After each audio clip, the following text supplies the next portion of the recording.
আমার প্রিয় ভাই কাপড় চোপড় পর্যন্ত নিতে পারলো না।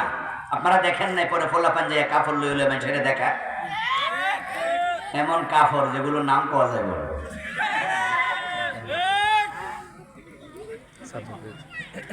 আল্লাহর কথার বাহিরে চলো না মুসলমান, আল্লাহর ইবাদত করো, আল্লাহর ইবাদত করো। তবে শোনো মুসলমান, ইবাদত হবে পূর্ণ জীবনে, আংশিক জীবনে হবে না।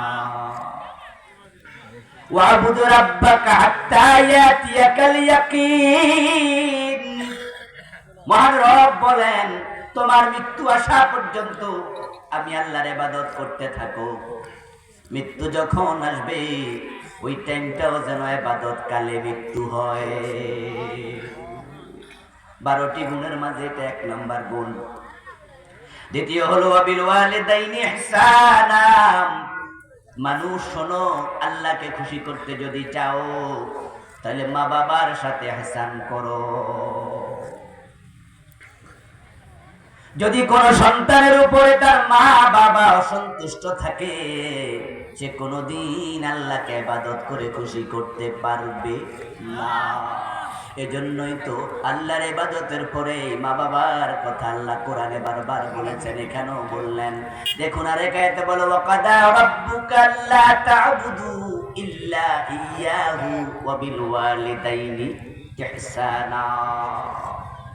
আরেক আয়াতে বলা, নিশকুরলি ওয়ালি ওয়ালিদাইক।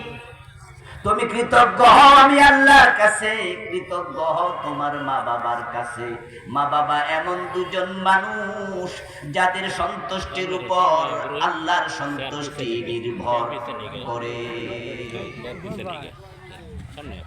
ও দোস্ত, সকালবেলা শীতের ফজরে মসজিদে চলে গেলেন কেন? জান্নাত পাওয়ার জন্য। মসজিদে তো জান্নাত নাই। 5 লাখ টাকা 7 লাখ টাকা খরচ করে মক্কায় গেলেন হজ করার জন্য। কেন হজ করবেন? জান্নাত পেতে চান।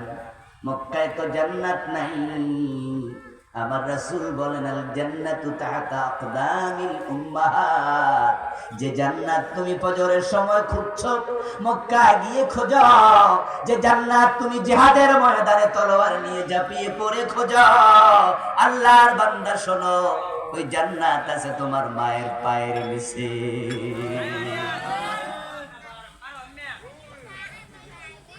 প্রিয় নবীজি আরো বলেন, আল ওয়ালিদু আওসাতু আবওয়াবিল জান্নাহ।